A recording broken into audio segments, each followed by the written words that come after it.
بسم اللہ الرحمن الرحیم۔ مشکات شریف کا آج لیکچر نمبر 52 ہے اور باب الکبائر فصل ثانی کی حدیث نمبر 2 اس کو آج ہم ذکر کریں گے۔ یہ روایت بھی حضرت سیدنا انس بن مالک رضی اللہ تعالی عنہ سے روایت ہے۔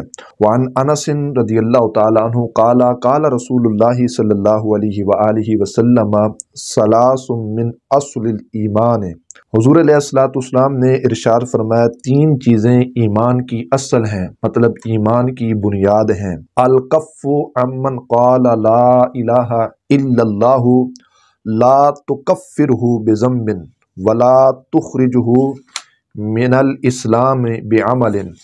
حضور علیہ السلام نے فرمایا جو لا الہ الا اللہ کہے اسے روکنا، یعنی کسی گناہ سے اس سے کافر نہ کہو، لا تکفرہ بذنب، اس پر کفر کا فتویٰ نہ لگاؤ، بذنب کسی گناہ کی وجہ سے۔ اگر کوئی شخص ہے وہ لا الہ الا اللہ پڑھنے والا ہے، محمد الرسول اللہ صلی اللہ علیہ وآلہ وسلم اللہ کے نبی علیہ السلام کو مانتا ہے، آپ کی ختم نبوت پر یقین رکھتا ہے اور اسلام کی جو بنیادی جتنی بھی شرائط ہیں، عقائد ہیں اسلامیہ کے تمام پر ایمان رکھتا ہے، لیکن اس سے کوئی گناہ ہو جاتا ہے تو ہم کفر کے کارخانے نہ بنا لیں کہ اس پر کفر کے فتوے دھر دیں، کافر اس کو کہہ دیں کہ حضور علیہ السلام نے اس سے منع کیا ہے۔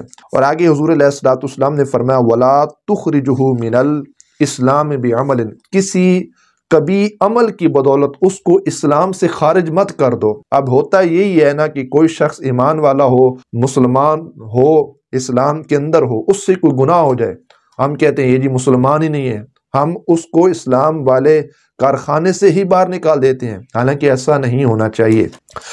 محدثین کہتے ہیں اس میں خوارج کی تردید ہے اور اسی طرح معتزلہ کی، کہ وہ جو لوگ تھے خوارج، وہ یہ کہتے ہیں جو گناہ کبیرہ کرے وہ شخص کیا ہے، گویا اس نے کفر کر دیا، وہ شخص کافر ہو گیا، اللہ اکبر۔ اور گناہ گار کو وہ شخص کافر کہتے ہیں، گناہ کبیرہ کو وہ کفر کہتے ہیں۔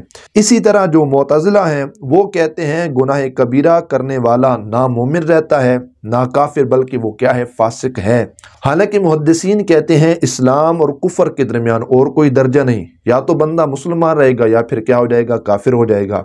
بہرکیف خوارج کا صحیح انداز کے ساتھ صریح طور پر یہی نظریہ ہے کہ گناہ کبیرہ کفر ہے، جو گناہ کبیرہ کا ارتکاب کرے گا وہ شخص کیا ہو جائے گا، کافر ہو جائے گا۔ تو اس حدیث پاک سے ان باطل عقائد کی تردید ہو رہی ہے کہ عالم مسلمانی کی صورت میں کوئی بھی ایسا گناہ یا انسان کا کبھی عمل اس کو اسلام سے خارج نہیں کرتا۔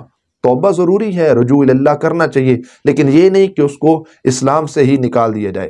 اور آگے رسول اللہ صلی اللہ علیہ وآلہ وسلم آپ نے ارشاد فرمایا والجہاد مادن، جہاد جو ہے مادن بمعنی نافذ کے ہے، کہ جہاد جو ہے یہ نافذ ہے یا الجاری جاری ہے۔ مذ بعثنی اللہ الی ان یقاتل آخر ھذہ الامۃ الرجال، حضور علیہ السلام نے ارشاد فرمایا ہے کہ جہاد جو ہے وہ جاری ہے جب سے مجھے رب نے بھیجا ہے، اس وقت سے جہاد جاری ہے، یہاں تک کہ اس امت کی آخری جو جماعت ہوگی وہ دجال سے کیا کرے گی، جہاد کرے گی، اس سے لڑے گی۔ دجال کون ہے جی؟ یہ آخر پر ایک دجال آئے گا اور اس سے لڑنے والی جماعت کے حوالے سے محدثین نے کہا کہ اس سے مراد حضرت عیسیٰ علیہ السلام اور حضرت امام مہدی علیہ السلام آئیں گے اور وہ کیا کریں گے، دجال سے لڑیں گے۔ اور آگے حضور علیہ السلام نے ارشاد فرمایا وَلَا يُبْطِلُهُ جَوْرُ جَائِرٍ وَلَا عَدْلُ عَادِلٍ وَالْإِيمَانُ بِالْأَقْدَارِ۔